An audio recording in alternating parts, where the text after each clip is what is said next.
അല്ലാഹുവേ ഞങ്ങളുടെ മരിച്ചുപോയവർക്ക് നീ ദീർഘായുസ് നൽകണമേ. അല്ലാഹുവേ ഞങ്ങളുടെ മരിച്ചുപോയവർക്ക് നീ രോഗശമനം നൽകണമേ. ഒന്ന് പോയി കാണി മനുഷ്യന്മാരെ, മരിച്ചുപോയവർക്ക് എന്ത് ദീർഘായുസാണ്, മരിച്ചുപോയവർക്ക് എന്ത് രോഗശമനാണ്. വേണ്ട, നിങ്ങൾ എൻ്റെ കൂടെ ഇല്ല, ചുമ്മാ ഇരിക്കുകയാണ്. മനുഷ്യന് രണ്ടു മൂന്നും അല്ലാഹു മരിച്ചുപോയവർക്ക് സ്വർഗം കൊടുക്കട്ടെ. ഇത് എല്ലാ വേളതിൻ്റെയും അവസ്ഥ അങ്ങനെ തന്നെയാണ്. ലോകത്ത് ആര് പ്രസംഗിച്ചാലും മനുഷ്യന് conscious mind, sub conscious mind, unconscious mind, ഇങ്ങനെ രണ്ടു മൂന്ന് മൈൻഡ് ഉണ്ട്. നിങ്ങൾ ഏത് മൈൻഡിലാണ് അവിടെ ഇരിക്കുന്നത് എനിക്കറിയില്ല. ഒരു പ്രസംഗം കേൾക്കാനാണെങ്കിൽ ഇത് കഴിഞ്ഞു പോയി ബഷീർ വൈസി ദേശങ്ങൾ യൂട്യൂബിലടിച്ചാൽ മതി, ഗംഭീര പ്രസംഗങ്ങൾ, ജാഹിലിയ കാലത്തെ പ്രസംഗം നമ്മൾ മനസ്സാണ്. അതുകൊണ്ട് നിങ്ങൾ മദീനത്താണ് നിൽക്കുന്നതെന്നൊരു ഓർമ്മയിൽ നമുക്ക് കുറച്ച് കഴിഞ്ഞാൽ ഈ ഉള്ളിലെ അകത്ത പള്ളിയിൽ ലൈറ്റൊക്കെ ഓഫാക്കാട്ടോ. ഒരു ജാടയില്ല, ഒരു ചടങ്ങുമില്ല. നമുക്കിന്ന് രാത്രി ഹബീബിനെ കാണണം, അതിൻ്റെ ആഗ്രഹിച്ചിട്ടിരിക്കണം. നിലാമഴ പോലെ മദീനയിൽ ഒരു രാത്രി നമ്മളിങ്ങനെ ആ മുറ്റത്ത് ഇങ്ങനെ നിൽക്കുകയാണ്. ഉസ്താദുമാരുണ്ട്, ഞാനുണ്ട്, നിങ്ങളുണ്ട്. മദീനത്ത് പോയവർക്ക് അത് ഭയങ്കര ഫീൽ ചെയ്യും, പോകാത്തവർക്ക് അതിലേറെ ഫീൽ ചെയ്യും. എന്തെങ്കിലും ഒരു റിസൾട്ട് ഓറിയന്റഡ് ആയിരിക്കണം നമ്മുടെ പരിപാടി. ഞാനിങ്ങനെ പ്രസംഗിച്ചു പോയി 2 മണിക്കൂർ, വണ്ടിക്കാരനും എനിക്കും പൈസ കിട്ടുന്നില്ല. നിങ്ങൾക്ക് എന്താണെങ്കിലും കാര്യം. ഇവിടെ നടന്നു വരുന്ന സലാത്തിന്, അടുത്ത സലാത്തിന് ആർജവത്തോടെ ആള് കൂടുന്ന വേണ്ടിയിട്ടെങ്കിലും നമ്മൾ പറയണം. ഹബീബിനോട് സ്നേഹം വെക്കുന്ന സംസാരങ്ങൾ ഉണ്ടാകണം. മദ്യത്തിനെതിരെ ക്യാമ്പയിൻ നടത്തുന്നതിൽ കുഴപ്പമൊന്നുമില്ല. പക്ഷേ 5 വയസ്സ് മുതൽ മുഹമ്മദീയത്തിനെ കുട്ടികളുടെ മനസ്സിൽ കുത്തിവെക്കുക അല്ലാതെ ഒരു മാർഗമില്ല. ഒന്നിനും 10 കൊല്ലം കഴിഞ്ഞ് നമ്മൾ പള്ളിയിൽ ജുമാക്ക് പ്രസംഗിക്കും. ഇന്ന് 2 മണിക്ക് വ്യഭിചാരത്തിനെതിരെയുള്ള ഒരു ക്യാമ്പയിൻ നടക്കുന്നുണ്ട്, എല്ലാവരും വരണം. നിങ്ങളിപ്പം ഞെട്ടു, എന്താണ് ഇയാൾ ഇങ്ങനെ പറഞ്ഞത്? വരെ 30 കൊല്ലം മുമ്പ് പള്ളിയിൽ നിന്ന് മദ്യത്തിനെതിരെ ക്യാമ്പയിൻ നടത്തുമോ? പള്ളിയിൽ നിന്ന് എന്താ കാരണം? മുസ്ലിങ്ങൾ മദ്യപിക്കില്ല. ഇപ്പം നമ്മൾ എല്ലാ സംഘടനയും, സുന്നി സംഘടന, എല്ലാത്തവരും ക്യാമ്പയിൻ നടത്തുകയാണ്. വേണ്ടാന്നല്ലേ ഞാൻ പറഞ്ഞു, ഞാനും നടത്തിയിട്ടുണ്ട്. ഞാനും പള്ളിയിൽ പറഞ്ഞിട്ടുണ്ട്, ഓമ്പനിങ്ങളോട് കള്ളുപിടിക്കരുതെന്ന് പറയും. ഇനി 10 കൊല്ലം കഴിഞ്ഞ് നമ്മൾ പള്ളിയിൽ നിന്ന് പ്രസംഗിക്കും.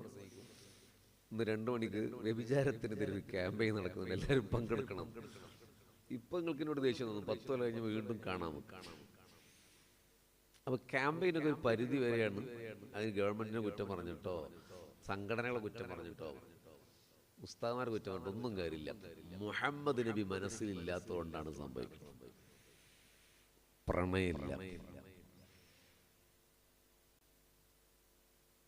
നിങ്ങൾ ഒറ്റയ്ക്കിരുന്ന് ആലോചിച്ച് പറഞ്ഞത് ശരിയല്ലേ? യൂറോപ്പ് ഇസ്ലാമിലേക്ക് വന്നുകൊണ്ടിരിക്കുകയാണ്. കേരളത്തിലെ മുസ്ലിങ്ങൾ അതിവേഗം ഇസ്ലാം എന്ന് പുറത്തു പോയി, ലിബറലിസത്തിലേക്ക്, യുക്തിവാദത്തിലേക്ക്, മതനിഷേധത്തിലേക്ക്, വഹാബിയത്തിലേക്ക്. എന്താ കാരണം? യൂറോപ്പ് ഇസ്ലാമിലേക്ക് വരിക. അത് ഖുർആനിന്റെ മഹത്വം മനസ്സിലാക്കി വരുന്നതൊന്നുമല്ല. അങ്ങനെ അപൂർവം ചില ആൾക്കാർ വരുന്നുണ്ട്. അങ്ങനെ വന്ന ആളാണ് doctor Maurice Bucaille. Quran and science the miracle എന്ന ഗ്രന്ഥം എഴുതിയ ആളാണ്. പക്ഷെ ഇപ്പൊ വരുന്നത് അവിടെ വലിയ ആളുകളുണ്ട്, മഹബത്ത് പറയുന്ന, അള്ളാന്റെ റസൂലിന്റെ സ്വലാത്തിന്റെ മഹത്വം പറയുന്ന, മുഹമ്മദീയ ദിവ്യ ജ്യോതിസിന്റെ നൂറാനിയത്തിനെ കുറിച്ച് പറയുന്ന അമേരിക്കയിലെ യൂറോപ്പിലെ മശായിഖന്മാരായ ആളുകളുണ്ട്. യമനിലുണ്ട് ഒരു ഹബീബ് ജിഫ്രി തങ്ങൾ തവ്വലല്ലാഹു അംറ. അദ്ദേഹം കോഴിക്കോട്ട് നമ്മുടെ ഒരു സഹോദര സുന്നി സംഘടനയുടെ പരിപാടിയിൽ പങ്കെടുക്കാൻ ചിലപ്പോൾ വരാറുണ്ട്. ഹബീബ് ജിഫ്രി ഉണ്ട്, ഉമർ ജിഫ്രി ഉണ്ട്. അതൊക്കെ ലൈവ് സ്ട്രീമിംഗ് ആണ് അവരുടെ പരിപാടി. ആയിരക്കണക്കിന് ചെറുപ്പക്കാർ അമേരിക്കയിൽ, യൂറോപ്യൻ രാജ്യങ്ങളിൽ അള്ളാന്റെ റസൂലിനെ പറയുന്നത് കേട്ട് പൊട്ടി പൊട്ടിക്കരയുകയാണ്.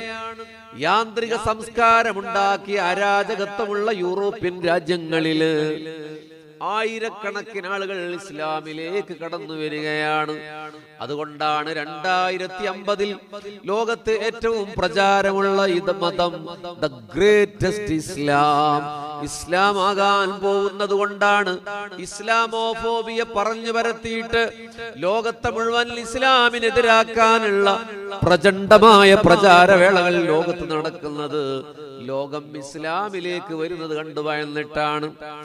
ഇന്നലെ രാത്രി കശ്മീരിലെ പെൽഗാമയിൽ പൽഗാവിൽ അവിടെ നിരപരാധികളായ 28 പേര് കൊല്ല ചെയ്യപ്പെട്ടപ്പോൾ ലോകത്തെ എല്ലാ മനുഷ്യന്മാരും അപലപിച്ചു. ഇന്ത്യയിലെ മനുഷ്യത്വമുള്ള സകല മനുഷ്യന്മാരും അതിൽ മുസ്ലിങ്ങളുമുണ്ട്. എന്നിട്ട് പോലും ആ ആക്രമണത്തെ ഇസ്ലാമിന്റെ പേരിൽ വെച്ച് കെട്ടുന്നത് നിങ്ങൾ കണ്ടോ?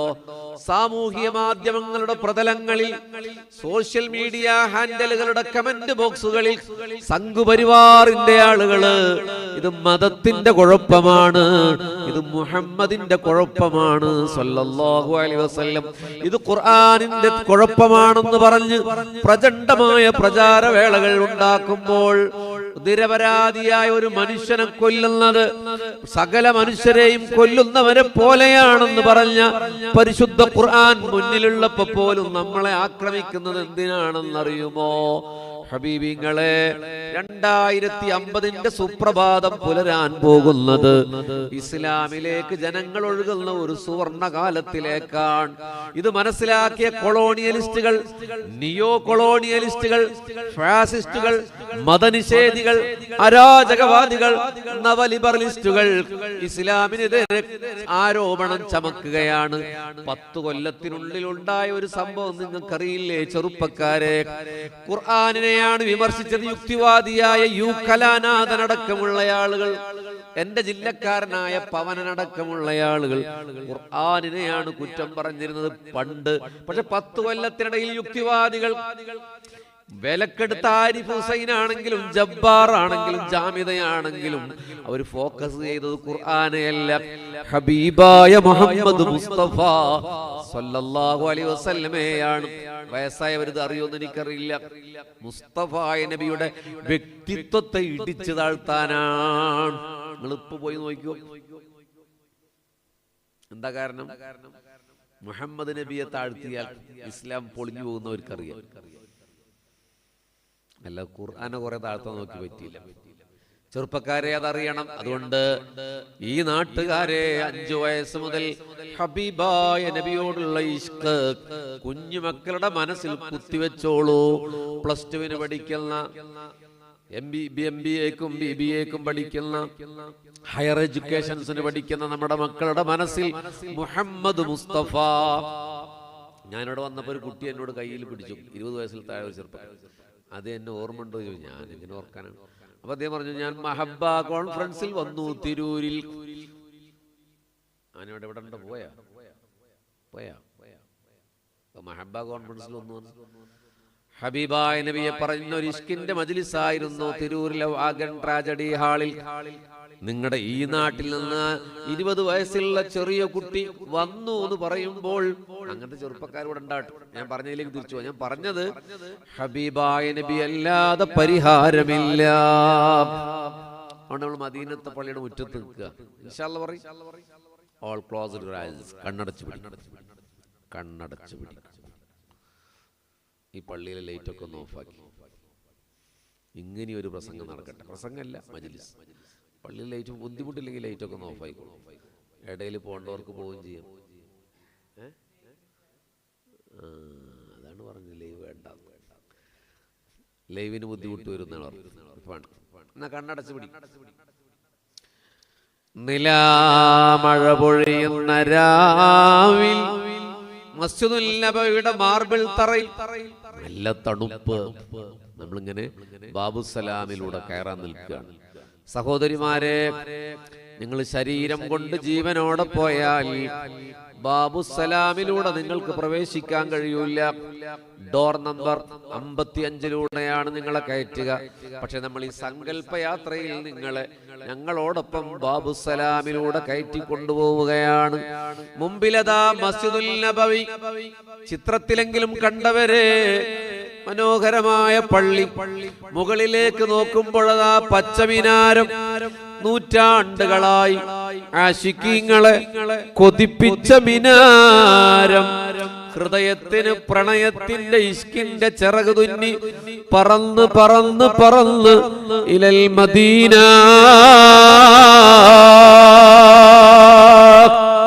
അൽ മദീനത്തുൽ മുനവ്വറയിൽ ചിറകൊടിഞ്ഞു വീഴണം. അവിടെ വലതുഭാഗത്താണ് ജന്നത്തുൽ ബഖീഅ. അവിടെയാണ് ഫാത്തിമത്തു സഹറ ബത്തൂൽ, അവിടെയാണ് ഉസ്മാൻ ഇബ്നു അഫ്ഫാൻ, അവിടെയാണ് മുത്തുനബിയുടെ മകൻ ഇബ്രാഹിം, അവിടെയാണ് മുത്തുനബിക്ക് അമ്മിഞ്ഞ കൊടുത്ത ഹലീമത്തു സഅദിയ, അവിടെയാണ് ഹർറാ ശുഹദാക്കൾ, അവിടെയാണ് ഇമാമു ദാരിൽ ഹിജ്റ ഇമാം മാലിക്, അവിടെയാണ് ഖദീജ ബീവി, മൈമൂന ബീവി ഒഴികെയുള്ള എല്ലാ ഭാര്യമാരും ജന്നത്തുൽ ബഖീലാണ്. ഇടതുവശത്തതാ ഉഹദ് മലയുണ്ട്. ഉഹദിനെ സ്നേഹിക്കുന്നുണ്ട് ഞാൻ, ഉഹദിനെയും എന്ന് മുഹമ്മദ് മുസ്തഫ സല്ലല്ലാഹു അലൈഹി വസല്ലം പറഞ്ഞ മല. അവിടെയാണ് ജബലുർ റുമാത്ത് മല, അവിടെയാണ് ഉഹദ് പടക്കളം, അവിടെയാണ് ഹംസത്തുൽ കറാർ, അവിടെയാണ് അബ്ദുല്ലാഹ് ഇബ്നു ജഹ്ഷ്, അവിടെയാണ് മിസ്അബ് ഇബ്നു ഉമൈർ, അവിടെയാണ് ശമ്മാസ് ഇബ്നു സുമാൻ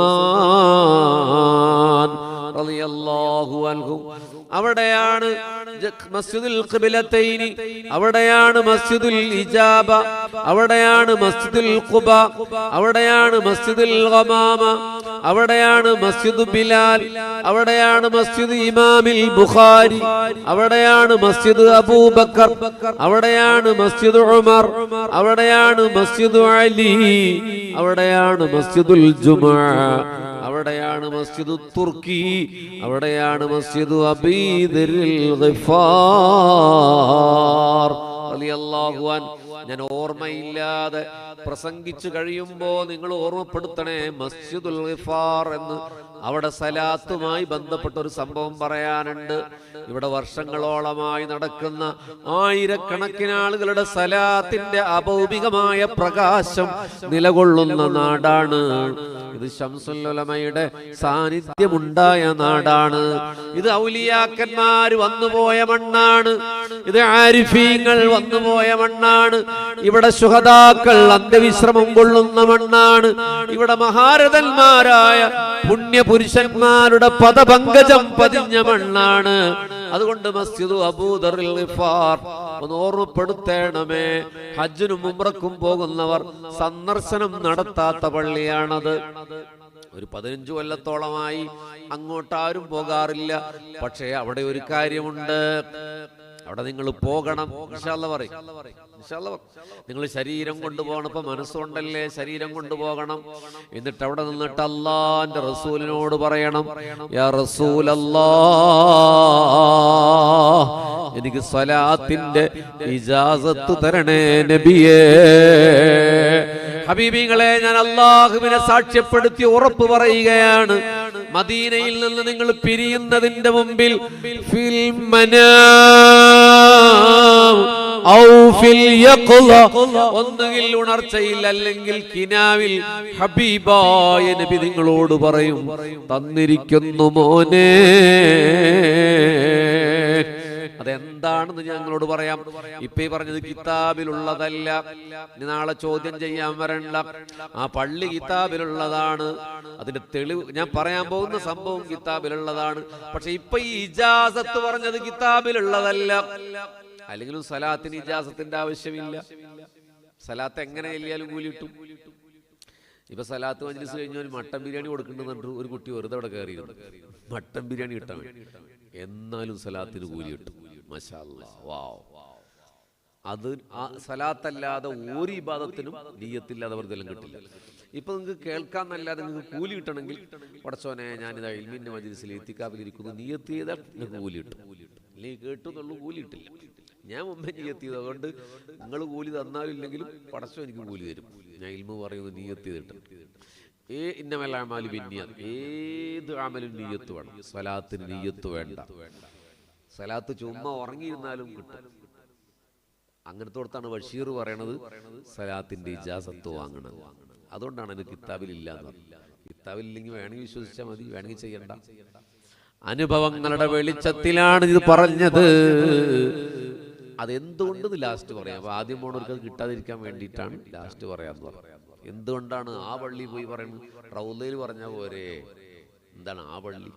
അത് ഞാൻ പിന്നെ രണ്ടെണ്ണം ഞാൻ നിങ്ങളെ ഏൽപ്പിച്ചിട്ടുണ്ട്. ഹബീബിങ്ങളെ, ഇതൊക്കെയുള്ള മദീനയിലാണ് നമ്മളിപ്പോ നിൽക്കുന്നത്. കണ്ണ് തുറക്കാൻ ഞാൻ പറഞ്ഞില്ല, അവിടെ ഇങ്ങനെ നിൽക്കുകയാണ്. മഴയൊന്നുമില്ല. വഹദ് മല താണ്ടി ഒരു കാറ്റ് വരുന്നുണ്ട്. മാഷാ അല്ലാഹ്.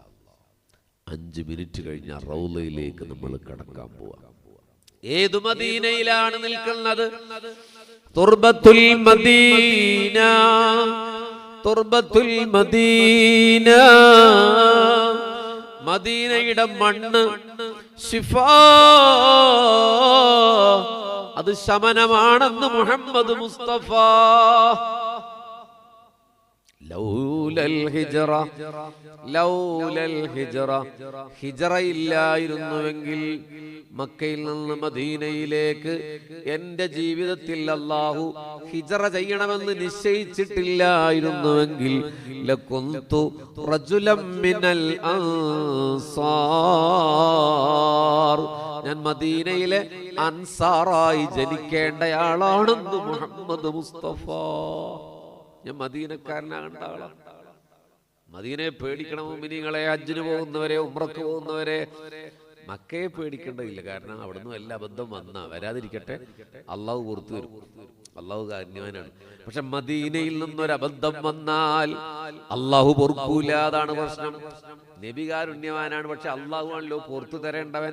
അള്ളാഹു പൊറുക്കില്ല. മദീനയിൽ ഹബീബിന്റെ നഗരിയിൽ ഒരു പിഴവ് വന്ന അള്ളാഹു പൊറുക്കൂല. അതുകൊണ്ട് പേടിച്ച് ചില ആളുകൾ മദീനത്തേക്ക് പോയിട്ടില്ല.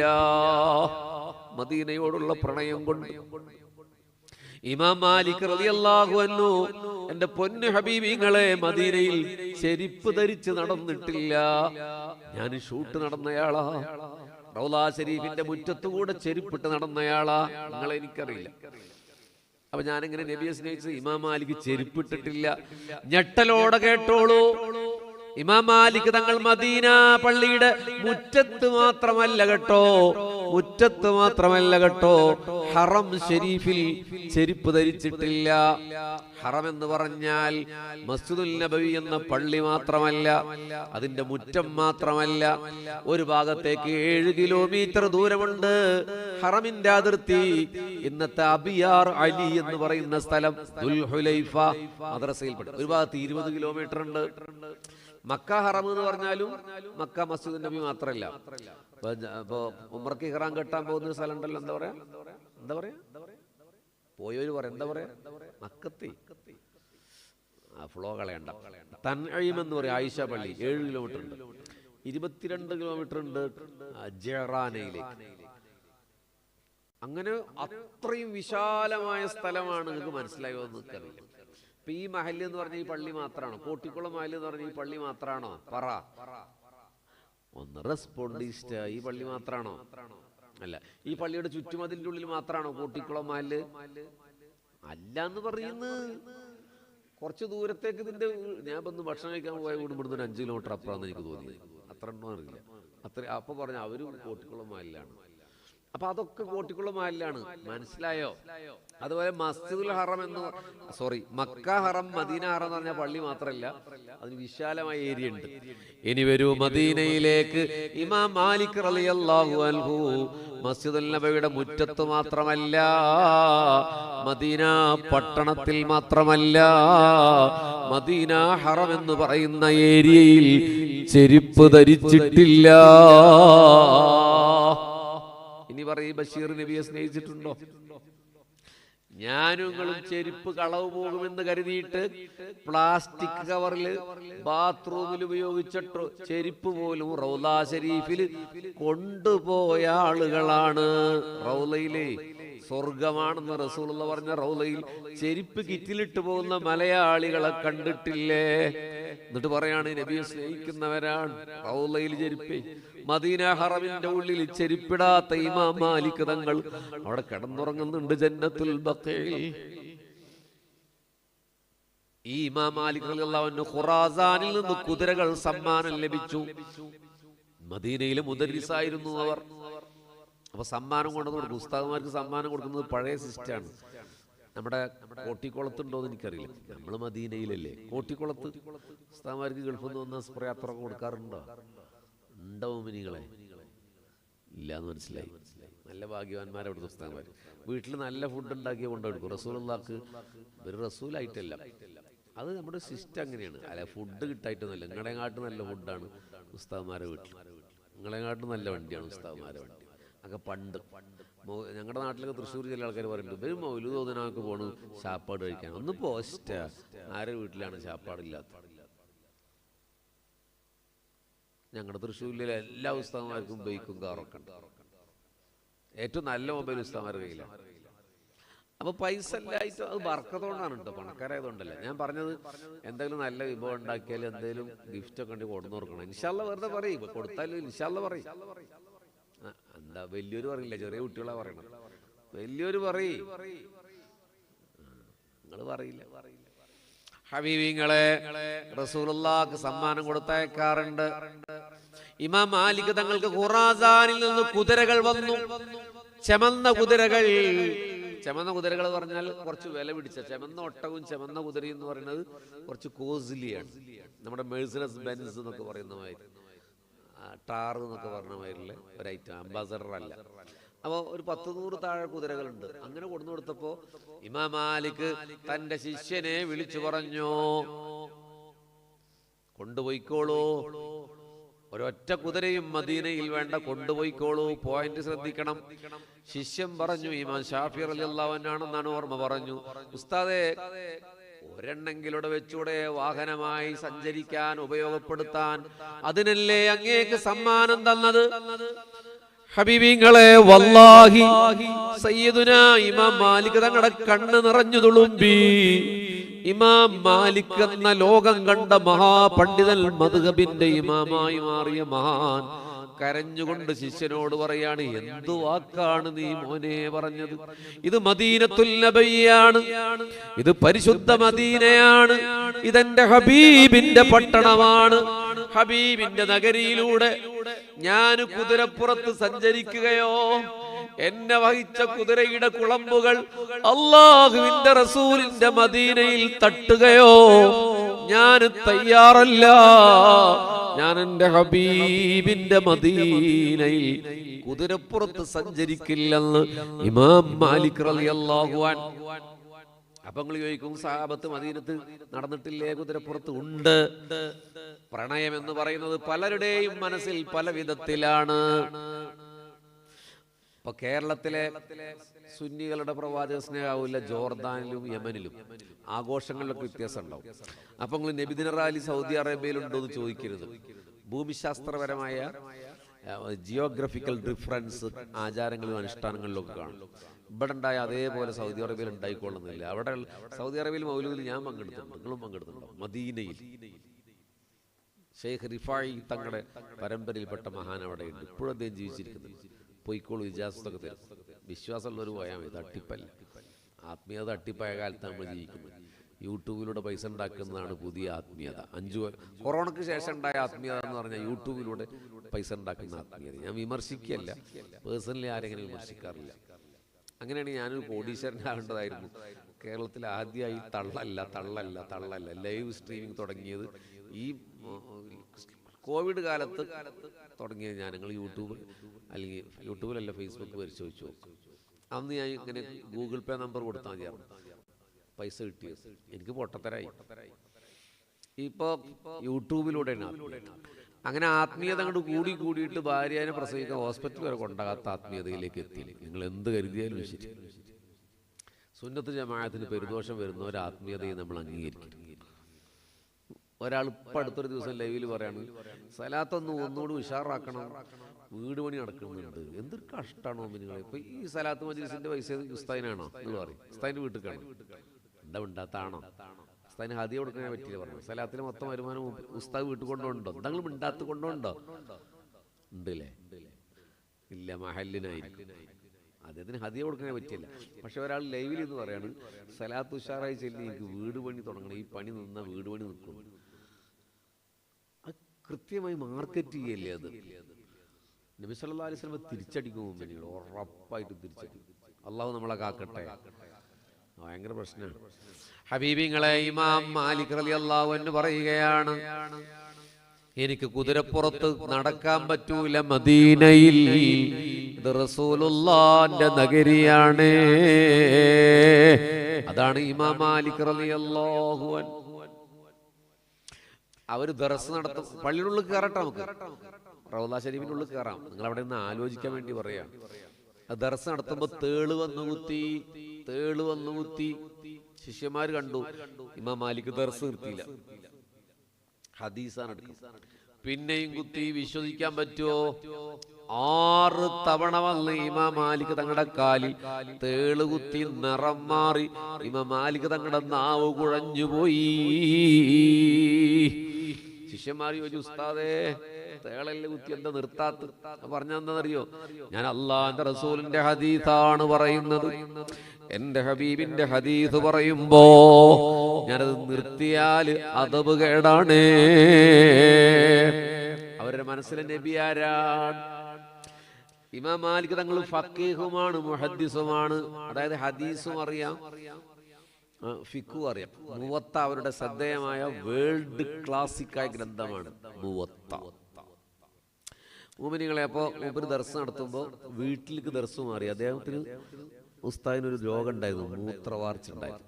പരീക്ഷണങ്ങൾ ഉണ്ടാവും. മുഹമ്മദ് നബിയെ സ്നേഹിക്കാൻ തുടങ്ങിയവർക്കൊക്കെ പരീക്ഷണം ഉണ്ടാവും. മൂത്രവാർച്ച നിരന്തരമായതുകൊണ്ട് പള്ളിയിൽ നിന്ന് വീട്ടിലേക്ക് ദർസ് മാറ്റി. അപ്പോൾ ആൾക്കാർ മസ്അല ചോദിക്കാൻ വേണ്ടി വരും. 2 തരത്തിലാണ് വരിക. ഒന്ന് ഫിഖിന്റെ മസ്അല, നിസ്കാരത്തിന്റെ, നോമ്പിന്റെ, ഹജ്ജിന്റെ മസ്അല. ഒന്ന് ഹദീസിന്റെ ഇജാസത്ത് ലഭിക്കാൻ, ഒരു ഹദീസെങ്കിലും ഇമാം മാലിക്കിൽ നിന്ന് കേൾക്കാൻ 2 വിഭാഗം ആളുകൾ വരും. അപ്പൊ അത് ഒരാൾ വന്നു. നോക്കൂ, ഇമാം മാലിക് പരിചാരകനോട് ചോദിച്ചു, എന്താ കാര്യം ചോദിക്കും. എന്താ? എനിക്കൊരു മസ്അല അറിയാനാണ്. ഇമാം മാലിക്കിനോട് പറയും, ഒരു മസ്അല ചോദിക്കാൻ വന്നതാണ്. ഇമാം മാലിക് തങ്ങൾ ഉടനെ പോയിട്ട് ആ മസ്അലക്ക് മറുപടി പറയും, പോയിക്കൊള്ളാൻ പറയും. വേറൊരാൾ വന്നു, എന്താ? ഹദീസ് കേൾക്കാനാണ്. ഹബീബിങ്ങളെ കേട്ടോളൂ. ഇമാം മാലിക് തങ്ങൾ പറയും, അവിടെ ഇരിക്കൂ. എന്റെ മുത്ത് ഹബീബിങ്ങളെ, ഇമാം മാലിക് തങ്ങൾ പോയി കുളിക്കുകയാണ്, വുളു ചെയ്യുകയാണ്, നല്ല വസ്ത്രമണിയുകയാണ്, അത്തർ പൂശുകയാണ്, തലയിൽ മനോഹരമായി കെട്ടുകയാണ്. എന്നിട്ട് വളരെ ഭവ്യതയോടെ വന്നിരുന്നിട്ട് ബിസ്മില്ലാഹിർ റഹ്മാനിർ റഹീം എന്ന് പറഞ്ഞ് ശരീരം വിറച്ചിട്ട് മാത്രമേ ഇമാം മാലിക് തങ്ങൾ ഹദീസ് പറയാറുള്ളൂ. അതിൽ വലിയ അത്ഭുതമൊന്നുമില്ല. കാരണം എന്താ? അവർ റസൂലുള്ളാഹിനെ സ്നേഹിക്കുന്ന ആളല്ലേ. എന്നാ കേട്ടോളൂ. 10 മിനിറ്റ് കഴിഞ്ഞ് വേറൊരാൾ വന്നു. എന്താ? ഹദീസ് കേൾക്കാനാ. 10 മിനിറ്റ് കഴിഞ്ഞിട്ടുള്ളൂ. അവിടെ ഇരിക്കൂ. എന്റെ മുത്ത് ഹബീബേ, ഇമാം മാലിക് തങ്ങൾ പോയി കുളിക്കുകയാണ്. 10 മിനിറ്റിന്റെ ഉള്ളിൽ 2ാമത്തെ കുളി. വസ്ത്രം ആദ്യം ഇട്ടത് നല്ലതാണെങ്കിൽ അത്, അല്ലെങ്കിൽ നല്ലൊരു വസ്ത്രം, പിന്നെ അത്തർ പൂശും, എന്നിട്ടേ ഹദീസ് പറയൂ. അത്ഭുതല്ലേ? എന്നാ കേട്ടോളൂ. അരമണിക്കൂർ കഴിഞ്ഞ് വേറൊരാൾ പറഞ്ഞു, ഹദീസ് കേൾക്കണം. 3ാമത്തെ തവണയും ഇമാം മാലിക് എന്ന ഖാജ കുളിക്കുകയാണ്. അവരോട് ചോദിച്ചു, എന്താണ് ഉസ്താദേ ഒരു ദിവസം എത്ര തവണ കുളിക്കണം?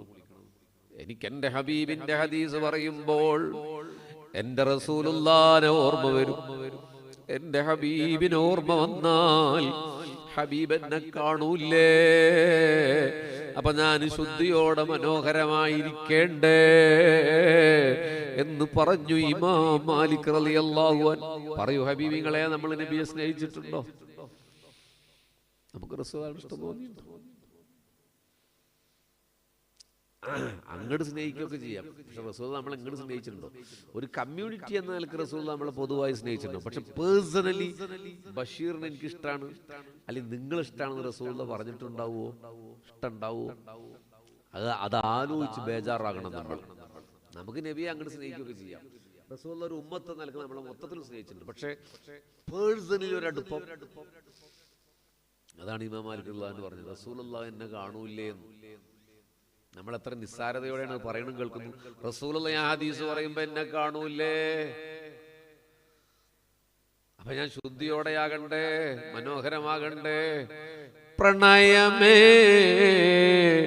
സുലുസൂക കഫൂറുൻ റുബൂക അംബറു ഖുമുസുക യാഖൂതുൽ ബാഖീക ജൗഹറു.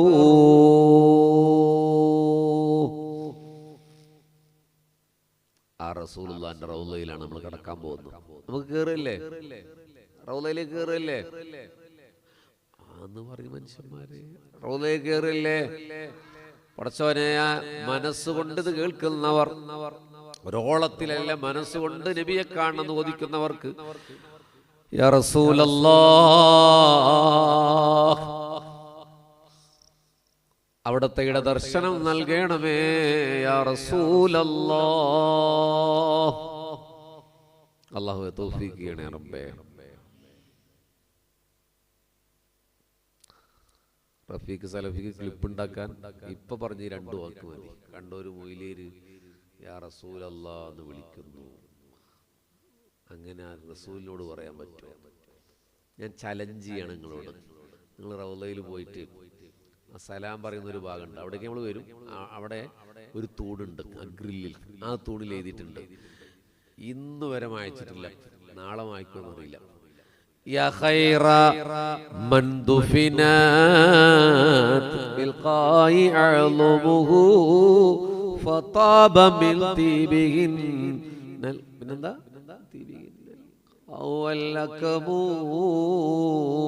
ഇവിടെ മറവ് ചെയ്യപ്പെട്ട നബിയെ. സൗദി അറേബ്യയില് മുത്തവ്വമാര് നിൽക്കുമ്പോ സൗദി അറേബ്യയുടെ റോയൽ പട്ടാളം കാവല് നിൽക്കുന്ന റൗളയിൽ മുസ്തഫ നബിയോട് സലാം പറയുന്ന ദ്വാരത്തിന്റെ വലതുവശത്തെ തൂണിൽ ഇപ്പോഴും ആ വരിയുണ്ട്. യാ ഖൈറ മൻ ദുഫിനത്. ഇവിടെ മറവ് ചെയ്യപ്പെട്ട നബിയെ. ഇമാം അത്തബിയുമായി ബന്ധപ്പെട്ട സംഭവമാണ് അത്. ഹബീബിങ്ങളെ ബാബുസലാമിലൂടെ കയറും. കണ്ണടച്ച് പിടിച്ചോളൂ. ബാബുസലാമിലൂടെ കയറും. ഇരുട്ടാണെങ്കിലേ പറ്റുള്ളൂ. പക്ഷെ ലൈവിനൊരു കുഴപ്പമുണ്ടായതുകൊണ്ട് കുറച്ചു നേരം കാണണ്ട, ലൈറ്റ് ഓഫ് ആയിക്കോളും. അബ്ദുൽ ഖാദർ സാഹിബ് കുറച്ചു നേരം കാണണ്ട, ലൈറ്റ് ഒന്ന് ഓഫാക്ക. നമുക്ക് എങ്ങനെയെങ്കിലും ഒരു സ്നേഹം ഉണ്ടാട്ടോ നിങ്ങളെ. അതിനുകൊണ്ടാണ് ഇരുന്ന സമയം ഒരു കാര്യത്തിൽപ്പെടണ്ടേ. ലൈറ്റ് ഓഫ് ആക്കും, കുറച്ച് കഴിഞ്ഞ് ഓണാക്കാം. ഒരു 3 സ്വലാത്തിലേക്കാണ്. മക്കത്തോദിച്ച നിലാവേ മദീനത്താണവായ നൂറേ സല്ലല്ലാഹു അലാ മുഹമ്മദ് സല്ലല്ലാഹു അലൈഹി വസല്ലം. അമ്പിളി തിങ്കൾ നിലാവേ അമ്പരത്തിനാകെ ഒളിവേ സല്ലല്ലാഹു അലാ മുഹമ്മദ്.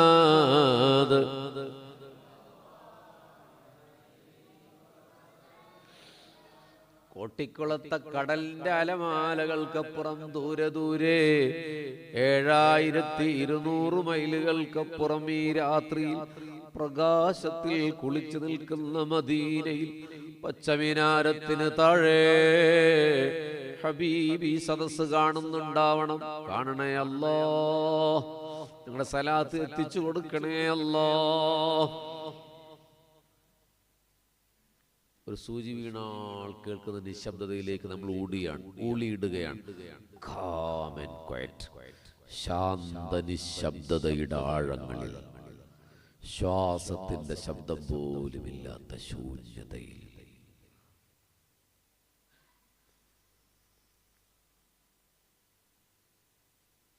നല്ല തിരക്കാണ് മുറ്റത്ത്. ആളുകൾ ഇങ്ങനെ ഒഴുകുന്നുണ്ട് മുറ്റത്തുകൂടെ. നമ്മൾ കോട്ടിക്കുളത്തെ സംഘം റൗള ഷരീഫിലേക്ക് കടക്കുകയാണ്. വലത്തെ കാല് വെച്ചോളൂ, ബിസ്മി ചൊല്ലിക്കോളൂ. പോകാൻ പറ്റാത്തവർ ഉറപ്പിച്ചോളൂ, നിങ്ങൾ അവിടെ എത്തിച്ചേരും. അല്ലാഹു തൗഫീഖ് ചെയ്യട്ടെ. ആ ചമന്ന കാർപ്പറ്റിലൂടെ നമ്മൾ ഇങ്ങനെ മുന്നോട്ട് നീങ്ങുകയാണ്. ഒരു 10 മീറ്റർ കഴിഞ്ഞാൽ അവിടെ മുകളിൽ എഴുതിയിട്ടിട്ടുണ്ട്, നിങ്ങളിപ്പോൾ എത്തി നിൽക്കുന്നത് ഹബീബായ നബിയുടെ കാലത്തെ റൗള മസ്ജിദുൽ നബവിയിലാണ്. ഇപ്പോഴും 2 ലൈറ്റ് കത്തുണ്ടോ? അതായത് മസ്ജിദ് നബി റസൂലുള്ളാഹിന്റെ കാലത്തുള്ള ഒരു പള്ളി ഉണ്ടാവില്ല, ഒരു അതിർത്തി ഉണ്ടാവൂലേ?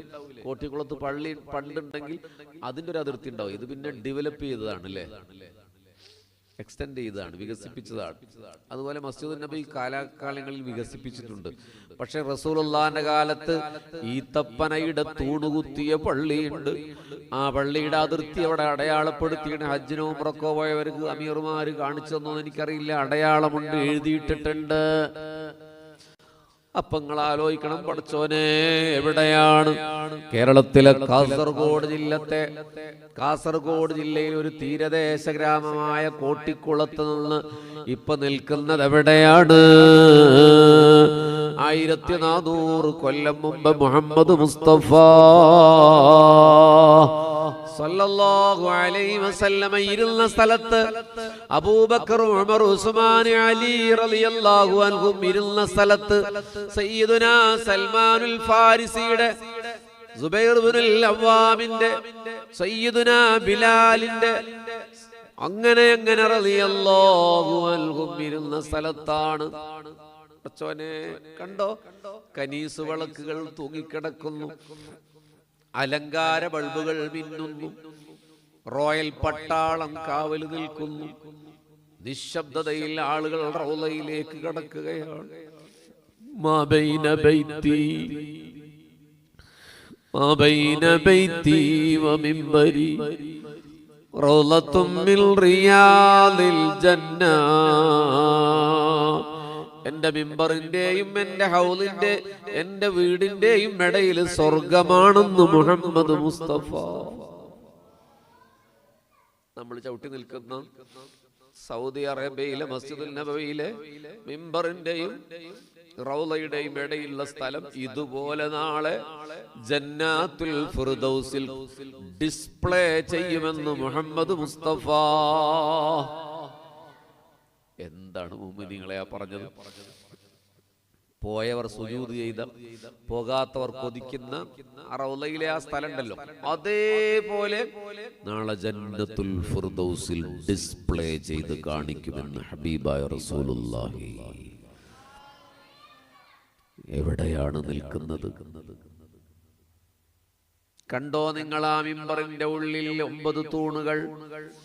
1 ഉസ്തുവാനത്തു ഹന്നാന, 2 ഉസ്തുവാനത്തു ആയിഷ, 3 ഉസ്തുവാനത്തു അലി, 4 ഉസ്തുവാനത്തുൽ വുഫൂദ്, 5 ഉസ്തുവാനത്തു സരീർ, 6 ഉസ്തുവാനത്തു തഹജ്ജുദ്, 7 ഉസ്തുവാനത്തു തൗബ, 8 ഉസ്തുവാനത്തുൽ ഹിർസ്, 9 ഉസ്തുവാനത്തു ജിബ്രീൽ. 9 തൂണുകൾ. ഈ പള്ളി അല്ല, കോട്ടിക്കുളത്തെ പള്ളിയിൽ 4 തൂണുകൾ നിങ്ങൾ കണ്ടിട്ടുണ്ടാവും.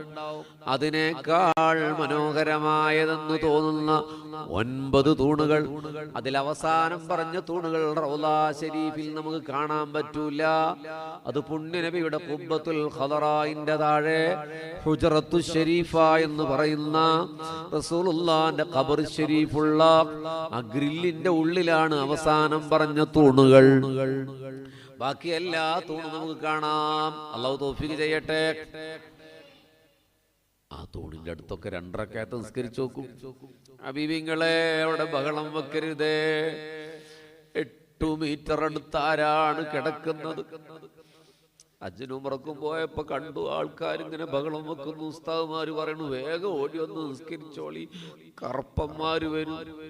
അല്ലാഹുവേ, ബിലാൽ കറുപ്പായിരുന്നില്ലേ? എന്നിട്ടും നമ്മൾ കേരളക്കാരാണെന്ന അവകാശത്തോടെ സെനഗലിൽ നിന്നും ടുണീഷ്യയിൽ നിന്നും ആഫ്രിക്കൻ വൻകരയിൽ നിന്നും വന്ന ആളുകളെ കളിയാക്കി ആഫ്രിക്കക്കാര് വരുന്ന നിസ്കരിച്ചോളി. ചില ആജ്യമാരിങ്ങനെ തിരക്കണ കാണാ. അല്ലാഹുവേ, ആരുടെ മുന്നിൽ? ഹബീബായ നബിയുടെ മുന്നിൽ. ഹജ്ജിനും ഉംറക്കും പോകുമ്പോ ഹജ്ജ് ക്ലാസ് അല്ലാതെ എടുക്കേണ്ടത് മദീന ക്ലാസ് ആണ് എടുക്കേണ്ടത്. ഹജ്ജ് അമീറുമാരുടെ കൂടെ ചെയ്യാം. പക്ഷേ റൗള അപകടമാണ്. അല്ലാഹു നമ്മുടെ പിഴവുകളൊക്കെ പുറത്തു തരട്ടെ. തിരക്കിന് കാണാൻ ആൾക്കാർ. ഒന്ന് സുജൂദ് ചെയ്തു നോക്കൂ, അപ്പൊ ശരീരം വിറക്കണം, കണ്ണ് നിറഞ്ഞു തുളുമ്പണം, ചുണ്ടു വിതുമ്പണം. ഇത് റൗളയാണ്. 1400 കൊല്ലം മുമ്പ് എന്തൊക്കെ കണ്ടു അവിടെ. ആ മിമ്പറിലല്ലേ എന്റെ നബി തുഷാരഹർഷം പോലെ ഇരുന്നത്. കറുകറാ കറുത്ത മുടിയുള്ള, ഇടത്ത് നിന്ന് വലത്തോട്ട് ചീകി വെച്ച കേശാലങ്കാരം. ആയിഷ ബീവി പറയാണ്, കണ്ണിറുക്കി ചിമ്മിക്കൊള്ളുട്ടോ, മനസ്സിലൊന്ന് സങ്കല്പിച്ചു നോക്കൂട്ടോ. റസൂലുള്ളാഹിന്റെ രൂപല്ല, കാണണമെന്ന കൊതി. എന്റെ ഹബീബിന്റെ മുടി ഞാൻ ചീകി കൊടുക്കാറുണ്ടെന്ന് ആയിഷ റളിയല്ലാഹു അൻഹ. എണ്ണ വെച്ച് ചീകിയാൽ 17 രോമമാണ് തലയിലും താടിയിലും അവസാനത്തിൽ ഉണ്ടായിരുന്നത്, അത് കാണില്ല എന്ന് ആയിഷ റളിയല്ലാഹു അൻഹ. ചെവിക്കുന്നി വരെ, ചിലപ്പോൾ തോള് വരെ മനോഹരമായി സമൃദ്ധമായ മുടി. നീളം മുടിയല്ല, ആഫ്രിക്കയിലെ പോലെ ചുരുണ്ട മുടിയുമല്ല, ഉള്ളു തിങ്ങിയ മനോഹരമായ മുടിയാണ്. ബഷീറിന്റെ വർണ്ണനയല്ല കേട്ടോ. ഇവിടെ ഉസ്താദുമാരുണ്ട്. ശമായിലു തുർമിദി, മുസ്തഫായ നബിയുടെ ശരീരഘടന, മുസ്തഫായ നബിയുടെ സംസാരം, മന്ദസ്മിതം, അനക്കം, അടക്കം, ഭക്ഷണവും വസ്ത്രം എല്ലാം റെക്കോർഡാണ്, രേഖപ്പെടുത്തിയിട്ടുണ്ട്. ലോക ചരിത്രത്തിൽ അങ്ങനെ ഒരു മനുഷ്യൻ കടന്നു പോയിട്ടുണ്ടോ? പുരികത്തിന്റെ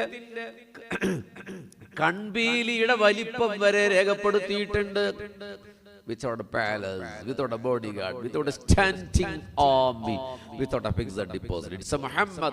Prophet Muhammad is the only wonderful man in world history and legend of world history. Philip K. Dick, The History of Arab എന്ന ഗ്രന്ഥത്തിൽ രേഖപ്പെടുത്തിയതാണ്. ലോകത്തിലെ മഹാത്ഭുതമാണ് മുഹമ്മദ് മുസ്തഫ. ഹബീബിങ്ങളെ, വിശാലമായ നെറ്റിത്തടം 14-ാം രാവ് ഉദിച്ചതുപോലെ റൗളയിൽ നിന്നിട്ട് മിമ്പർ കാണുമ്പോൾ നമ്മുടെ മനസ്സിൽ ഓർത്തുകൊണ്ട് പറയാണ്, അവിടെയല്ലേ ഹബീബ് ഇരുന്നത്, പടച്ചോനെ ഓർക്കുമ്പോ പൊട്ടിക്കരയിൽ. നീണ്ട നാസികയാണ്, മൂക്കാണ്, മദ്യം അല്പം ഉയർന്നതാണ്, നാസ്വാദ്വാരങ്ങൾ വലുതോ ചെറുതോ അല്ല, മധ്യമമാണ്. റസൂലുള്ളാഹിന്റെ മൂക്കിന്റെ തുമ്പത്തൊരു നക്ഷത്ര കുഞ്ഞ് ജ്വലിക്കുന്നത് പോലെ ഞാൻ കണ്ടു എന്ന് അനസ് റളിയല്ലാഹു അൻഹു. ഒരു തിളക്കം റസൂലുള്ളാഹിന്റെ മൂക്കിന്റെ തുമ്പത്ത്. വിരിഞ്ഞ വിശാലമായ കണ്ണുകളാണ്, കൃഷ്ണമണി കറുകറ കറുപ്പാണ്, 2 പ്രതലങ്ങൾ പാലിനേക്കാൾ വെളുപ്പാണ്. റസൂലുള്ളാഹിന്റെ കണ്ണിൽ 2 ചെമപ്പ് രാശികളുണ്ട്, ചെറിയ കൊച്ചു ഞരമ്പുകൾ. അനസ് തങ്ങൾ പറയാണ്, ഹബീബിന് ഗളബ് വരുമ്പോ, ദേഷ്യം വരുമ്പോൾ ആ ഞരമ്പ് പിടയ്ക്കുന്നത് ഞാൻ കണ്ടു. എന്റെ റസൂലുള്ളാഹിന്റെ പിരികം നീണ്ടതാണ്, മധ്യഭാഗം കൂട്ടിമുട്ടിയിട്ടില്ല, എന്നാൽ മുട്ടിയതുപോലെ തോന്നും. റസൂലുള്ളാഹിന്റെ കൺപീലികളോ നീളമുള്ള കൺപീലികളാണ്, കണ്ണിന്റെ തടമോ വഹുവ മക്ഹൂൽ, സുറുമയിട്ടതുപോലെയാണ്. സല്ലല്ലാഹു അലാ മുഹമ്മദ് സല്ലല്ലാഹു അലൈഹി വസല്ലം. റസൂലുള്ളാഹിന്റെ കവിളോ മാംസം തിങ്ങി തൂങ്ങിയതല്ല, എന്നാൽ ഒട്ടിയ കവിളല്ല, വട്ടമുഖമല്ല, എന്നാൽ നീളമുഖവുമല്ല. 14-ാം രാവിന്റെ ചന്ദ്രന്റെ പ്രഭ പോലെ തിളങ്ങുന്ന മുഖമാണ്. എന്റെ ഹബീബിന്റെ ചുണ്ടുകളോ റോസാദളം പോലെ, റോസാപ്പൂവിന്റെ ദളം പോലെ ചെമപ്പുള്ളതാണ്. എന്റെ നബി ഒന്ന് ചിരിച്ചാലോ ആ പല്ലുകൾ നക്ഷത്ര കുഞ്ഞുങ്ങൾ അരിച്ചു നടക്കുന്നത് പോലെ തിളങ്ങുന്ന പല്ലുകളാണ്. എന്റെ ഹബീബൊന്ന് സംസാരിച്ചാലോ പവിഴമുത്തുകൾ പൊഴിഞ്ഞു വീഴുന്നത് പോലെ സ്ഫുടസമാനമായ അക്ഷരങ്ങൾ ഇങ്ങനെ പെറുക്കിയെടുക്കാൻ കഴിയുന്ന അല്ലാഹ് ഒരു മ്യൂസിക്കൽ ഇഫക്റ്റ് സംഗീതാത്മകമാണ് ഹബീബിന്റെ സംസാരം. ഒരു കൈകൊണ്ട് പിടിച്ചാൽ ഒതുങ്ങുന്ന താടിരോമം, ബലിഷ്ഠമായ പെരടി, തൂലുൽ മർബൂഅ, വിശാലമായ ചുമലുകൾ, വിരിഞ്ഞ നെഞ്ച്. റസൂലുള്ളാഹിന്റെ നെഞ്ചിൽ നിന്ന് താഴോട്ട് വാർന്നു വീണതുപോലെ ഒരു രോമരാശി. ഒട്ടിയ വയറല്ല, കുംഭവയറുമല്ല, നെഞ്ചും വയറും സമമാണ്. ഹബീബിന്റെ വയറ്റിലോ 3 വരകൾ പോലെയുള്ള കൊച്ചു ചുളിവുകളുണ്ട്. പുരുഷ സൗന്ദര്യത്തിന്റെ സകലമാന സവിശേഷതകളും സമഞ്ജസമായി സമന്വയിച്ച സായൂജ സാരഥ്യ സൗരഭ്യ സയ്യിദുനാ മുഹമ്മദ് മുസ്തഫ. എന്റെ നബിയുടെ കൈകാലുകൾ നീണ്ടതാണ്, തൊട്ടാലോ യമനി പട്ടിന്റെ മാർദ്ദവമാണ്. എന്റെ ഹബീബ് ഒരു വഴിയിലൂടെ നടന്നുപോയാൽ അത്തറിന്റെ പരിമളമാണ്. എന്റെ ഹബീബിന്റെ വിയർപ്പിന് പോലും അത്തറിന്റെ സുഗന്ധമാണ്.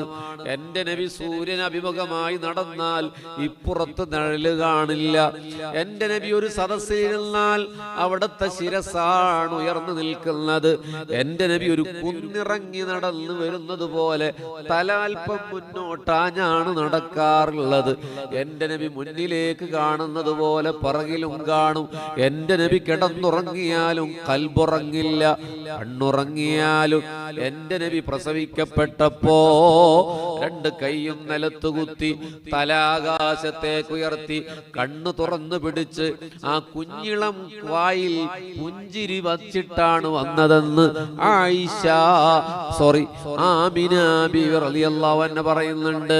എന്റെ റസൂലുള്ളാഹിന്റെ ചുണ്ടുകളിൽ കണ്ണുകളിൽ സുർമയിട്ടിട്ടുണ്ടായിരുന്നു. വഹുവ മഖ്തൂൻ, ചേലാകർമ്മം ചെയ്യപ്പെട്ടിട്ടുണ്ടായിരുന്നു. ഹബീബിങ്ങളെ 63 കൊല്ലമാണ് എന്റെ റസൂലുള്ള ജീവിച്ചത്. 1 വയസ്സ് മുതൽ 63 കൊല്ലക്കാലത്തിനിടയിൽ ഒരിക്കൽ പോലും നെവർ എന്റെ റസൂലുള്ളാഹിന്റെ തിരുശരീരത്തിൽ ഈച്ച വന്നിരുന്നിട്ടില്ല, ഒരു കൊതുക് വന്നിരുന്നിട്ടില്ല, ഒരു പ്രാണി റസൂലുള്ളാഹിന്റെ ശരീരത്തിൽ വന്നിരുന്നിട്ടില്ല. അതാണ് സൂര്യചന്ദ്ര നക്ഷത്ര ഗോള താരപഥങ്ങളെ, മാമലകളെ, സമതലങ്ങളെ, ആറുകളെ, പുഴകളെ, ജലാശയങ്ങളെ, അർശിനെ, കുർശിനെ, ലൗഹിനെ, ഖലമിനെ, ബൈത്തുൽ ഉസ്സയെ, ബൈത്തുൽ മഅ്മൂറിനെ, സ്വർണവർണ്ണ ചിത്രശലഭങ്ങൾ പാറി വന്നിരിക്കുന്ന സിദ്റത്തുൽ മുന്തഹ, പടയ്ക്കാൻ കാരണഭൂതരായ മുഹമ്മദ് മുസ്തഫ.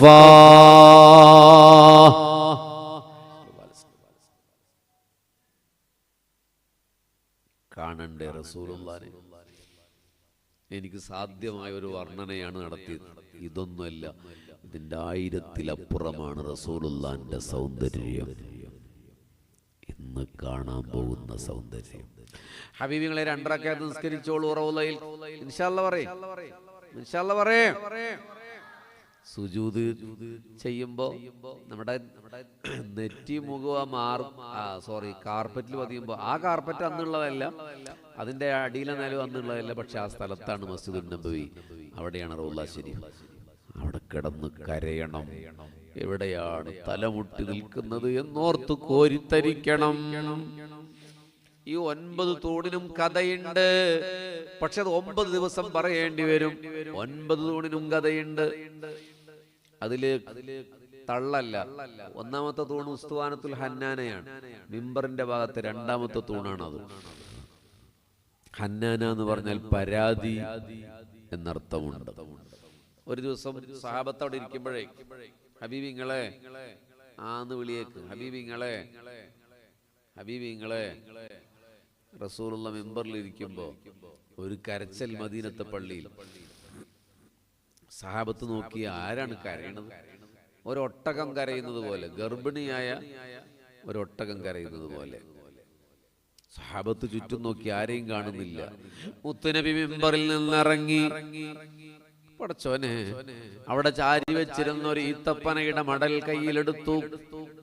മടൽ എന്ന് പറഞ്ഞാൽ എനിക്ക് മനസ്സിലാവുമോ? എൻ്റെ തൃശ്ശൂർ ഭാഷ എന്ന് എനിക്കറിയില്ല. മടൽ, തെങ്ങിന്റെ മടൽ എന്ന് പറഞ്ഞാൽ മനസ്സിലായോ? കണ്ണീമ്മ പറഞ്ഞാൽ എല്ലാവരും ഉറങ്ങിയാണാവും. എന്തായാലും ഈത്തപ്പനയുടെ മടൽ അവിടെയുണ്ട്. റസൂൽ കുത്തിപ്പിടിക്കുകയോ ചാരി വെക്കുകയോ ഒക്കെ ചെയ്തത് മിമ്പറിന്റെ ഭാഗമായിരുന്ന ഒരു കഷ്ണമാണ്. ആ ഈത്തപ്പനയുടെ തടിയാണ് കരഞ്ഞത്. അചേതനമായ ജീവനില്ലാത്ത ഈത്തപ്പനയുടെ മടൽ സ്വഹീഹുൽ ബുഖാരിയിൽ ഉദ്ധരിക്കുന്നുണ്ട്. 1001 രാവിലെ അറബിക് കഥയല്ല, ബാലമംഗളത്തിലെ ബാലരമയിലെ പൂമ്പാറ്റയിലെ ചിത്രകഥയല്ല, തള്ളല്ല. സ്വഹീഹുൽ ബുഖാരിയിൽ ഈ സംഭവം രേഖപ്പെടുത്തിയിട്ടുണ്ട്. ഈ തപ്പനയുടെ തടി കരഞ്ഞു. വൽവഹശു വല്ലശ്ജാറു ഖസ്സജദത് ലഹു وعليه قسلمنا بعد تشهدي يا رب صل للنبي محمد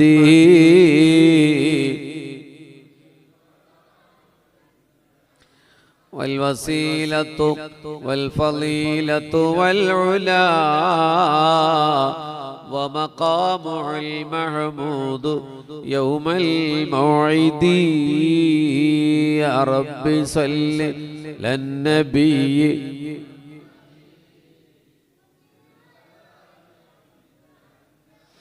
إني نزيلك والنزيل لديك يا خير الأنام بكل خير اعتدي يا رب صل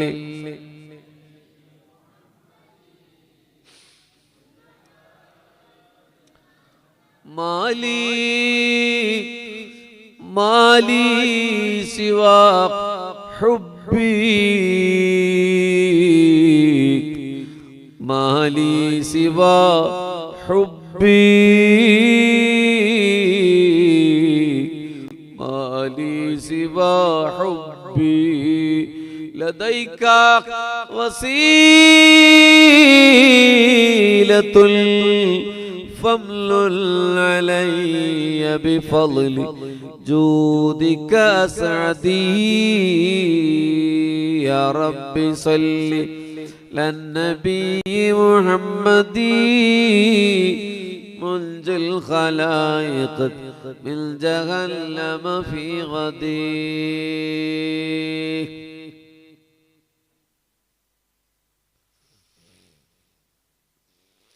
റൗളയെന്ന് പുറത്തു കിടക്കുകയാണ് നമ്മൾ.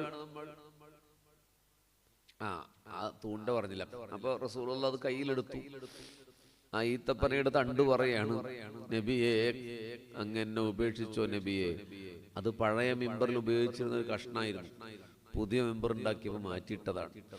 ഇത്തിരി നേരം റസൂലുള്ളാന്റെ സാന്നിധ്യം നഷ്ടമായപ്പോ ഈത്തപ്പനയുടെ തണ്ട് കരഞ്ഞു. ഇബ്നു അബ്ബാസ് റളിയല്ലാഹു അൻഹു പറയുന്നുണ്ട്, ഒരു ഈത്തപ്പനയുടെ തണ്ട് കരഞ്ഞെങ്കിൽ മനുഷ്യരെ നമ്മൾ എത്ര കരയണം റസൂലുള്ളാനെ ഓർത്ത്. സല്ലല്ലാഹു അലാ മുഹമ്മദ്. നമ്മൾ കരഞ്ഞിട്ടുണ്ടോ? അപ്പൊ റസൂലുള്ളാഹി തന്റെ നൂറാനിയത്തിന്റെ തിരുകരം കൊണ്ട് ഇങ്ങനെ തഴുകി, അതിനെ 3 തവണ ഇങ്ങനെ തഴുകിയിട്ട് പറഞ്ഞു, നാളെ ജന്നത്തുൽ ഫിർദൗസിൽ എന്റെ അരികിൽ ഒരു ഈത്തപ്പന മരമാകാൻ ഞാൻ അല്ലാഹുവിനോട് ശുപാർശ ചെയ്യാം. അത് പറഞ്ഞപ്പോഴാണ് ആ ഈത്തപ്പനയുടെ മടൽ കരച്ചിൽ നിർത്തിയത്. നോക്കൂ ഹബീബികൾ, ലൈവായി സ്വഹാബത്ത് കാണുകയാണ് ഒരു ഈത്തപ്പനയുടെ മട്ടൽ കരയുന്നത്. ലൈവായി കാണുകയാണ്. That's a chemistry of love. That's a power of love. ഇത് പ്രണയത്തിന്റെ ഒരു ശക്തിയാണ്. റസൂലുള്ള പറഞ്ഞു, ആ മണലുമാന്താൻ മിമ്പറിന്റെ ഭാഗത്തെ 2ാമത്തെ തൂണിന്റെ ഭാഗം മണലുമാന്തി ഇതിനോട് കുഴിച്ചിടാൻ പറഞ്ഞു. ആ ഈത്തപ്പനയുടെ മടൽ, ആ ഈത്തപ്പന മടൽ കുഴിച്ചിട്ട സ്ഥലത്ത് ഉണ്ടായ തൂണാണ് ഉസ്തുവാനത്തു ഹന്നാന.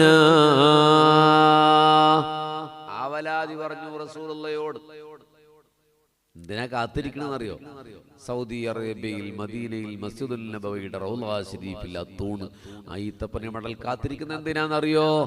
സൂറന്ന കാഹളത്തിലൂതി ലോകം അവസാനിച്ച് സ്വർഗനരക വിഭജനം നടത്തുന്ന നാളെ ജന്നത്തുൽ ഫിർദൗസിൽ റസൂലുള്ളാഹിന്റെ അരികിൽ ഒരു മരമാകാൻ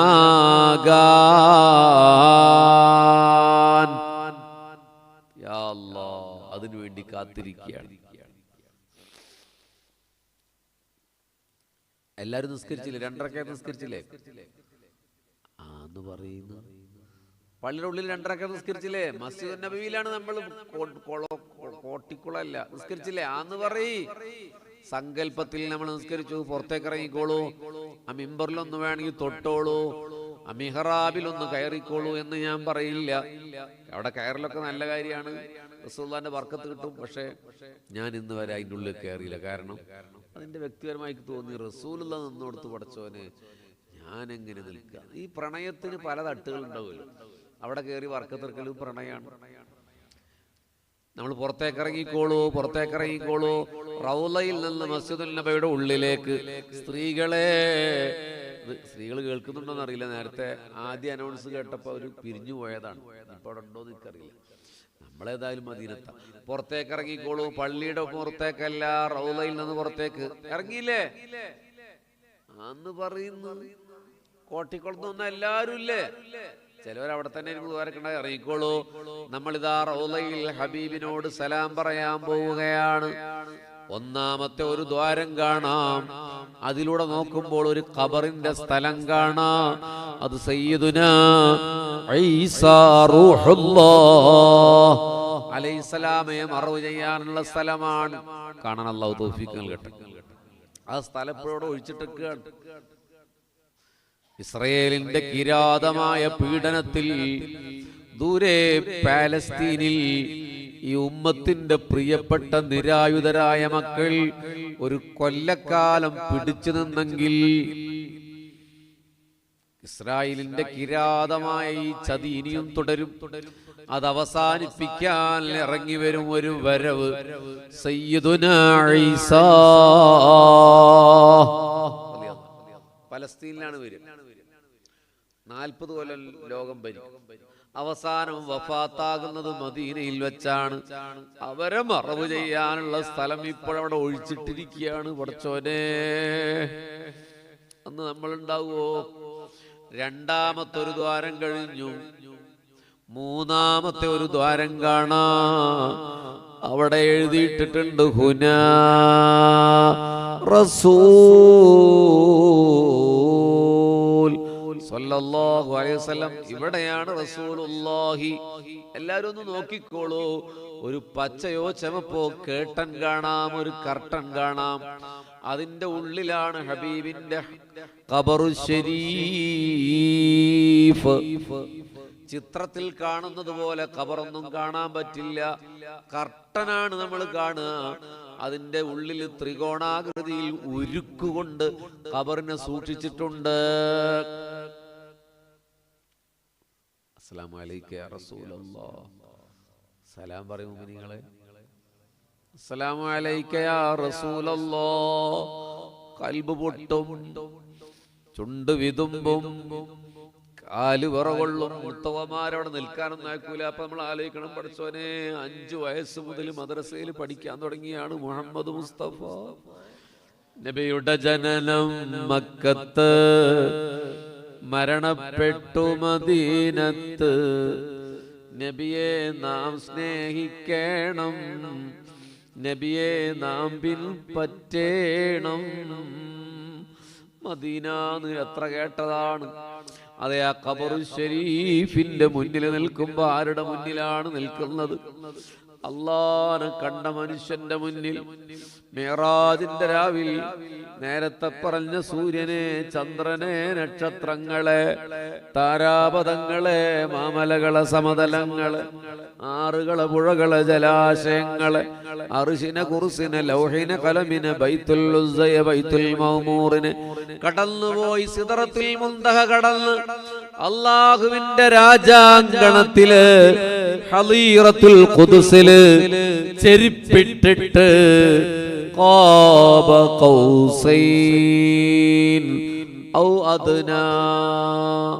അരൂപിയായ രൂപങ്ങളില്ലാത്ത ഈ പ്രപഞ്ചത്തെ സൃഷ്ടിച്ച് സംവിധാനിച്ച് എല്ലാം അറിയുന്ന ജല്ല ജലാലായ കമാലായ നൂറായ അള്ളാഹുവിനോട് നേരിട്ട് സംസാരിച്ചു. വാവ്! അതോ ഒറ്റ സംഭവം പോലെ റസൂലുള്ളാഹിനെ മാത്രം മനസ്സിലാക്കാൻ. അള്ളാഹുവിന് രൂപമില്ല, കയ്യും കാലൊന്നുമില്ല. ഇങ്ങനെ ആനയാണ് കുതിരയാണ് ഒന്നും സങ്കല്പിക്കാൻ പാടില്ല. ഇസ്ലാം ഒന്ന് പുറത്തു പോകും, കാഫറാവും. പക്ഷെ അള്ളാഹുവിന്റെ രൂപമില്ല. പക്ഷെ റസൂലുള്ളാഹി സംസാരിച്ചു. ഇനി ഒരു വരവും കൂടി ഉണ്ട് അള്ളാഹു സ്വർഗത്തിൽ. അള്ളാഹുവേ തൗഫീഖ് ചെയ്യണേ റബ്ബേ. അമല് കൊണ്ട് സ്വർഗത്ത് പോകാനൊന്നും കയ്യിലില്ല റബ്ബേ. സ്വർഗത്തിലെ ഏറ്റവും വലിയ മഹത്വം ഒന്ന് അള്ളാഹനെ കാണലാണ്. ഫറഹത്തുൻ ഇൻദ ഫിത്രിഹി ഫറഹത്തുൻ ഇൻദ ലിഖാഇ റബ്ബി. നോമ്പിന്റെ സന്തോഷം പറഞ്ഞപ്പോൾ നിങ്ങൾ കേട്ടിട്ടുണ്ടാവും ഉസ്താദുമാരെ വയലിൽ. ഒന്ന് നോമ്പ് തുറക്കുമ്പോഴാണ്, രണ്ട് അള്ളാഹുവിനെ കണ്ടുമുട്ടുമ്പോഴാണ്. പൂർണ്ണ ചന്ദ്രന്റെ പ്രഭ പോലെ, ബദറുൽ കമാലിനെ പോലെ അള്ളാഹു സ്വർഗത്തിൽ പ്രത്യക്ഷപ്പെടും. അത് ഫിർദൗസിലായിരിക്കും. അള്ളാഹുവെ കാണാൻ തൗഫീഖ് നൽകണേ റബ്ബേ. മുഅ്മിനീങ്ങളെ, ഹൂറിലീങ്ങളൊന്നുമല്ല സ്വർഗത്തിന്റെ അലങ്കാരം. അത് ഈ യുക്തിവാദികൾ മുസ്ലിങ്ങളെ കുറ്റം പറയാൻ വേണ്ടി പറയുന്നതാണ്. ഇവന്മാരൊക്കെ ഇബാദത്ത് ചെയ്യുന്നതും ആളെ കൊല്ലുന്നതും ഒക്കെ ഹൂറിലീങ്ങൾക്ക് വേണ്ടിയിട്ടാണ്. ഇപ്പൊ ഇന്നും കണ്ടു ഞാൻ ആ കമന്റ്, ഹൂറിലീങ്ങൾക്ക് വേണ്ടിയിട്ടാണ്. ഹൂർലീങ്ങളൊന്നുമല്ല സ്വർഗത്തിന്റെ മഹത്വം. അത് ഈ പണ്ടത്തെ ഉസ്താദുമാർ വയല് പറഞ്ഞു അങ്ങനെ കരുതി. അതിലുണ്ട് മുന്തിരിത്തോട്ടവും റുമ്മാനും, രസമുള്ളതാ കദളിപ്പഴം തിന്നാനും, കിളക്കണ്ട പൂട്ടണ്ട വെയിൽ കൊള്ളണ്ട, നിനക്കുള്ളതെല്ലാം എപ്പോഴും അതിലുണ്ട്, താരാട്ടുപാടാൻ തൊഴികൾ വരവുണ്ട്, ഹുറുൽ ലിസാനുകൾ എപ്പോഴും അടുത്തുണ്ട്, അവർക്കുള്ള മുൻപല്ലിന്റെ ലങ്കല് കണ്ട് ജിബ്രീൽ പോലും മമ്പരന്നിട്ടുണ്ട്. അപ്പൊ നമ്മൾ കരുതി സ്വർഗത്ത് പോകണം ഹൂർലിങ്ങളെ കല്യാണം കഴിക്കാനാണ് എന്ന് കരുതണ്ട. അതൊന്നും സ്വർഗത്തിൽ അള്ളാഹുമായി തട്ടിച്ചു നോക്കുമ്പോ വലിയ സംഭവമല്ല. അള്ളാഹു എന്നാലും തൗഫീഖ് ചെയ്യട്ടെ. പക്ഷെ അള്ളാഹനെ കാണുക എന്നുള്ളതാണ് സ്വർഗത്തിലെ ഏറ്റവും വലിയ മഹത്വം. ഹബീബികളെ, ഞാനൊരു വിഷയം ഇങ്ങനെ ഇങ്ങനെ സ്റ്റഡി എടുക്കുന്ന ആളല്ല. ഹബീബിനെ ഇങ്ങനെ പറഞ്ഞുകൊണ്ടേയിരിക്കും. ഒരു സ്പാർക്കിങ് ആരുടെയെങ്കിലും മനസ്സിൽ ഏതെങ്കിലും ഒരു നിമിഷം ഉണ്ടാകാൻ വേണ്ടിയിട്ടാണ് ഇങ്ങനെ പറയുന്നത്. അല്ലാതെ ഒരു ചരിത്രം പറഞ്ഞൊരു വിഷയം ഇങ്ങനെ പറഞ്ഞ് പഠിപ്പിക്കുകയല്ല. 2 മണിക്കൂർ കുടുംബജീവിതം പറഞ്ഞ ഒരു വിഷയം പറയില്ല. ഈ പറയുന്ന സമയത്ത് എവിടെയെങ്കിലും ഒരു കൊളുത്ത് മദീനയുമായി നമുക്ക് കൊളുത്തണം. ഒരു ഇമോഷണൽ ലോക്കിംഗ് ഉണ്ടാകണം. ഒരൊറ്റ മിനിറ്റ്. അല്ലാഹുവേ നീ തൗഫീഖ് ചെയ്യണേ റബ്ബേ എന്ന് വെച്ചാൽ ഞങ്ങളുടെ എല്ലാ ദിവസത്തെയും പരിപാടി വിജയിച്ചു എന്നാണ്. ഒരു ചെറുപ്പക്കാരന്റെ മനസ്സിൽ എൻ്റെ നബി എന്നൊരു ചിന്ത ഉണ്ടായി ഒരു നിമിഷ നേരത്തെ. അതിനോട് തുല്യം നിൽക്കാൻ വേറൊന്നുമില്ല ഹബീബികളെ.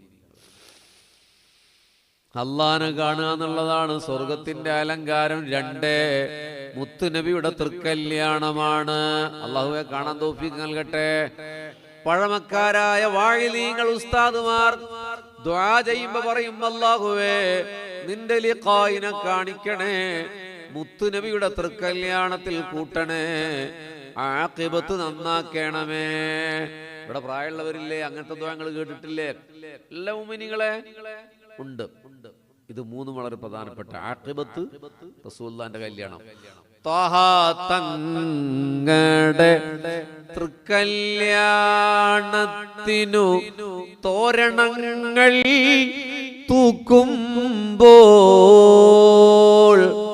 തന്നിന്നം പാടി താളത്തിലാടി പാടുവാൻ തൗഫീഖേകല്ലാഹ്.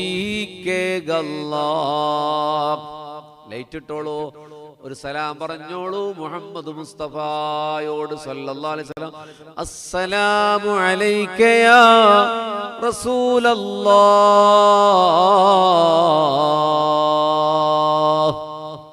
തൊട്ടടുത്താണ് അബൂബക്കർ തങ്ങൾ, തൊട്ടടുത്താണ് ഉമർ തങ്ങൾ. സലാം പറഞ്ഞ് പുറത്തേക്ക് ഇറങ്ങിക്കോളൂ. റൗളയിൽ നമ്മൾ മുറ്റത്തേക്കെത്തി. എന്തോ ഒരു ചൈതന്യം മനസ്സിൽ. അല്ലാഹുവേ നീ തൗഫീഖ് ചെയ്യണേ റബ്ബേ. അല്ല, ഇവൊന്ന് മ്യൂട്ടാക്കും, ഒരു 4 മിനിറ്റ് മ്യൂട്ടാക്കും.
കൊതിയായിരുന്നു, കണ്ടില്ല.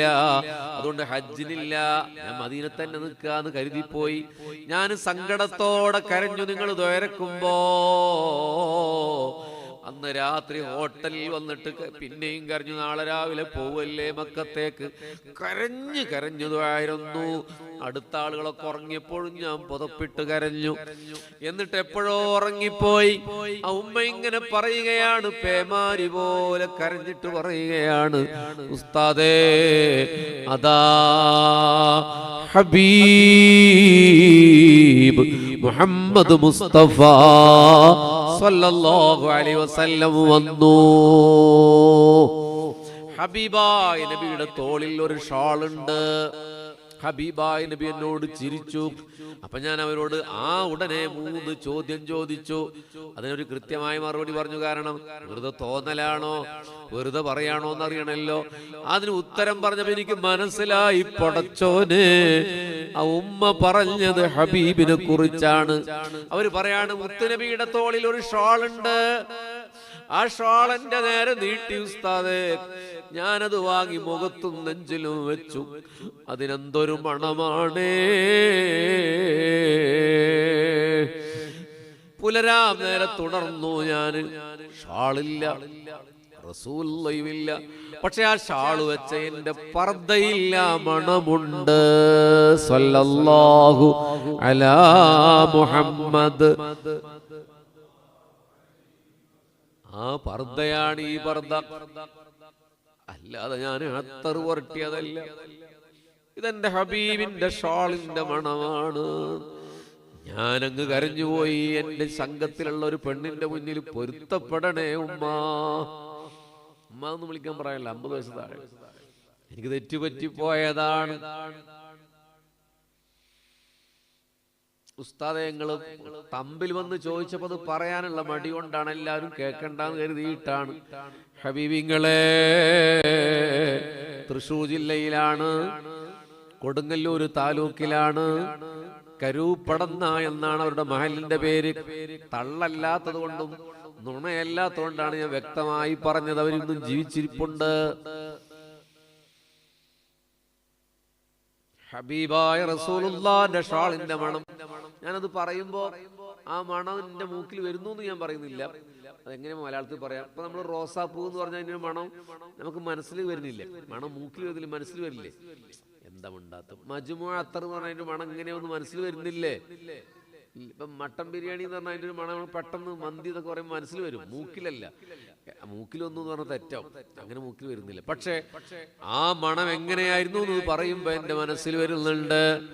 അതെനിക്ക് ഏറ്റവും ഇഷ്ടമുള്ള അൽഫ് സഹറ അത്തറിന്റെ മണമല്ല, അത് റോയൽ മിറാജിന്റെ മണമല്ല, അത് കുട്ടിക്കൂറ അത്തറിന്റെ മണമല്ല, അത് ലോകത്തെ ഒരു അത്തറിന്റെ മണമല്ല, അത് സുലുസൂക കാഫൂറുൽ റുബൂക അംബറൂ